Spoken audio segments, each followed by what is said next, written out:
going on, Jerome's. So it is unofficial depth chart season as teams have to release something before their first preseason game. Now, these are obviously unofficial, and coaches even mock them too, but they got to put something out there. And this isn't gospel. Like, this isn't a, hey, wait a minute, you substituted and this player is ahead of another player behind it. No. But it does give a little bit of insight. Now, generally, these depth charts aren't put together with any coaches' input, right? So generally it's like the PR people just take a look at practice, like, what's going on, right? So it does vary from team to team. I wouldn't put a lot of stock into it, but also there is some noteworthy stuff where just like, things that make you go, Now, obviously, a lot of it is ties will go to the veterans, blah, blah, blah will go to the veterans, but it's still fun either way, right? So take everything with a grain of salt, but diving on in. So Sam Darnold's your starter, then J.J. McCarthy or Nick Mullins as QB2. Now, this is an instance of, well, don't want to let the rookie get too big of a head, even though McCarthy is clearly quarterback too, just given the way that practice reps have been dispersed. Jaron Hall as QB4.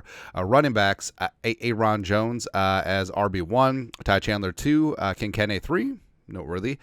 Gaskins and McBride, CJ Ham the only fullback, as well as wide receiver. So Jefferson and Addison out there as the starters. And then you got Naylor and Powell as the primary backups. Now, there's various ways to read this. So when they say blah, blah, blah, and Powell, that would be, all right, so they're together in a tier. But who goes first from left to right?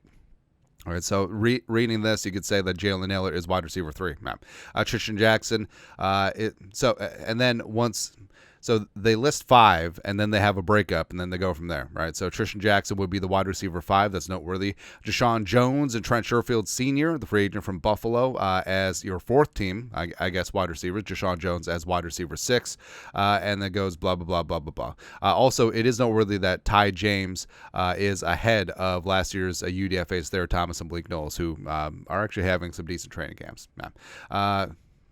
It's unfortunate placement for the Addison photo. Tight ends, Hockenson, Josh Oliver, Johnny Munt, Nick Muse, Robert Tonyan. Now, Tonyan's sort of lower on the depth chart because, I mean, he's been injured with the back spasms, but pretty clear that Johnny Munt is that tight end 3 right now and potentially is going to take over Hawkinson's receiving role in this offense if Hockenson misses some time.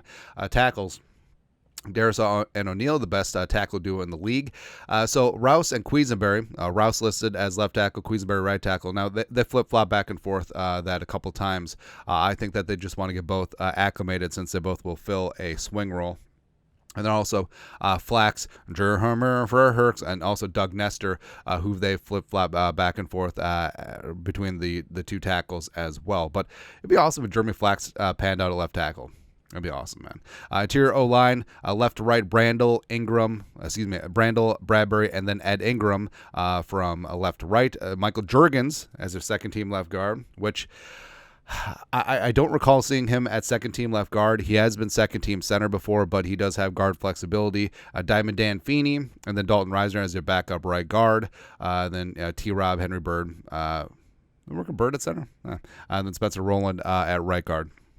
Defensively, so outside linebackers listed first. So Grenard, AVG, Pat Jones, Dallas Turner. Now, it's pretty clear that Turner has been a de facto starter rotating in there as well. Patrick Jones has gotten some good run too. He's had himself a really nice camp. So noteworthy, Gabriel Murphy listed as a 5th edge rusher on the 3rd team with Jihad Ward, the veteran. Also noteworthy that they list Jihad Ward as an outside linebacker, even though he's primarily been a down lineman. But Ward does have that flexibility. And then Owen Porter, listed ahead of Andre Carr II. I think that's pretty noteworthy. Blah, blah, blah. Then D-line, Tillery, Harrison, Phillips, and Jonathan Bullard. That's been your 3 down linemen in your base 3-4 alignment. Jumping James Lynch, Jaquelin Roy, Jonah Williams, LDR listed as the 3rd team. Now, it's pretty clear that Levi Drake Rodriguez is a little bit higher than this. I think that he's a lock to make the 53. They've been rotating him in quite a bit with the first team and working with the second team quite a bit. So like we said, take everything with a grain of salt, unless it confirms my biases, and then it's gospel. Cashman, Pace, Grugia Hill, Asama, Gant, and Jabril Cox. That's been pretty standard at off-ball. Cornerbacks. So it kind of bugs me how they break this down is because they don't make room for slot.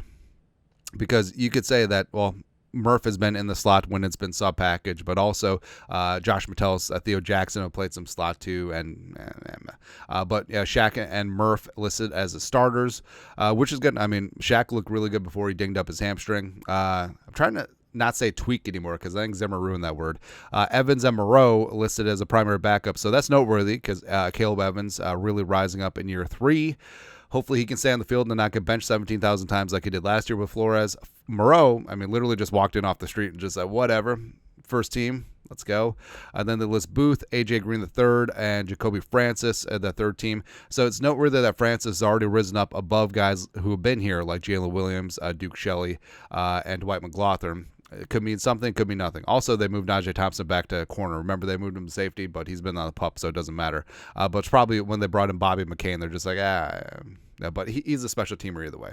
It's like how Marcus Sherrills was always listed at corner. Yeah, he played some corner snaps, but only when 17,000 people were injured. Safety-wise, so they should just list 3 safeties, man. But Harrison, Beasley, Metellus, are the starters. Theo's clearly the 4th safety. Kerryon, my J-Word son, played safety as well as a little bit of outside corner with the second team. Lewisine been injured, and Bobby McCain can play a little bit of safety as well as some slot. Specialists. Reichard, DePaula, kicker and long snapper respectively. And then also you got Ryan Wright, the incumbent, ahead of Seth Vernon. Doesn't mean much. That is still a legitimate open competition. Kick returners, Kinkenny is your number 1, Chandler and Powell as your backups, and Coach Matt Daniels has talked about experimenting with multiple returners back there, split returners, etc. Then punt returners, Powell and Naylor. I'm glad that they just didn't list Addison. What's the point of giving him reps? He's never going to return punts. It's ridiculous, man. But main depth chart takeaways. So McCarthy or Mullins as QB2. I think could be the case. Kinkenny RB3, that does suture up with what's been going down at training camp. Jalen Naylor as wide receiver 3, but I think it's going to be an amalgamation of him and Powell. Deshaun Jones as wide receiver 6, moving on up to the east side. Rouse backup left tackle, Juergens left guard 2. I think that 6th and 7th round pick respectively are going to provide good depth for the offensive line now, and potentially guys that could move up to maybe the starting lineup in a year or 2. And Rouse obviously not left tackle, but maybe Rouse at right tackle. Murphy and Porter ahead of Andre Carr II, the battle of the UDFAs over the last 2 seasons. I don't know if Carter II is a lock to even make the practice squad. Evans and Moreau, primary corner backups, and then also right over Vernon. But that's it. That's at. Take a look at the first unofficial depth chart released by the Vikings. Let us know your thoughts, our thoughts, comment section below. You guys know the best you know what to do. Skull production value.